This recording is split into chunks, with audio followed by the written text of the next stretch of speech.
ഇന്ന് തന്നെ ഡൗൺലോഡ് ചെയ്യൂ. കാണൂ നിങ്ങളുടെ ഫേവറേറ്റ് ഷോസ്. പ്രതീക്ഷയ്ക്കുള്ള എല്ലാ വഴികളും മുട്ടിപ്പോയി.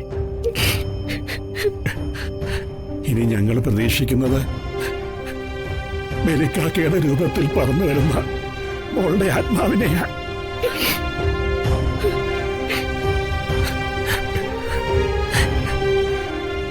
അവസാനമായി ഞങ്ങൾ തരുന്ന അന്നത്തിന്റെ പങ്ക് പറ്റാൻ എന്റെ മോള് വരണം. തിളച്ചുമറിയുന്ന മനസ്സിലെ ആശ്വാസത്തിന്റെ ഒരു തണുത്ത കാറ്റായി എന്റെ മോളുടെ സാന്നിധ്യം ഉണ്ടാവണം.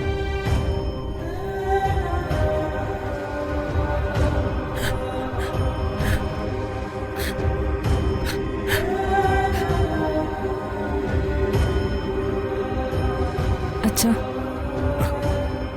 എനിക്കൊരു സംശയം.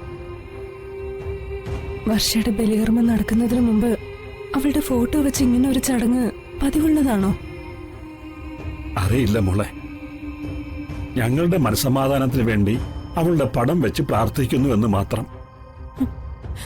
ബലിച്ചോറുണ്ണാൻ വർഷാന്റെ കാക്കയായിട്ട് പറന്നു വരെ വച്ചാ.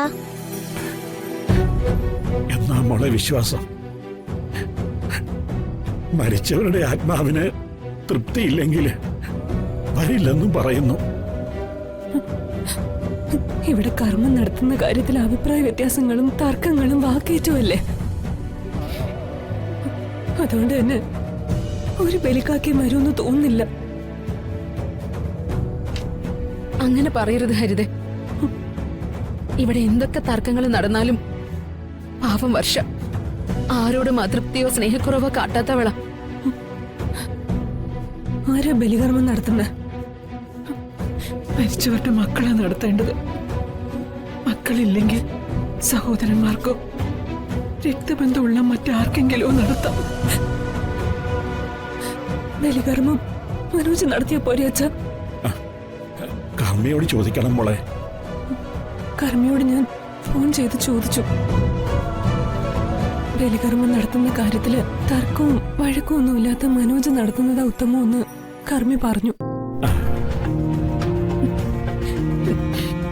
വർഷയുടെ കുഞ്ഞ് നഷ്ടപ്പെട്ടതില് ആദ്യമൊക്കെ ഞാൻ ഉള്ളുകൊണ്ട് സന്തോഷിച്ചിരുന്നു. എനിക്ക് സംഭവിച്ചത് തന്നെ അവൾക്കും സംഭവിച്ചല്ലോ എന്നൊരു സംതൃപ്തി ഉണ്ടായിരുന്നു.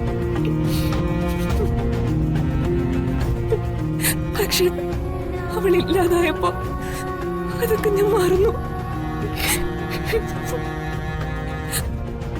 അവളുടെ ആത്മാവിനെ തൃപ്തിപ്പെടുത്താൻ എന്റെ ഭർത്താവിനെ കൊണ്ട് എന്നെ കർമ്മം ചെയ്യിക്കണമെന്ന് എനിക്ക് ആഗ്രഹമുണ്ട്.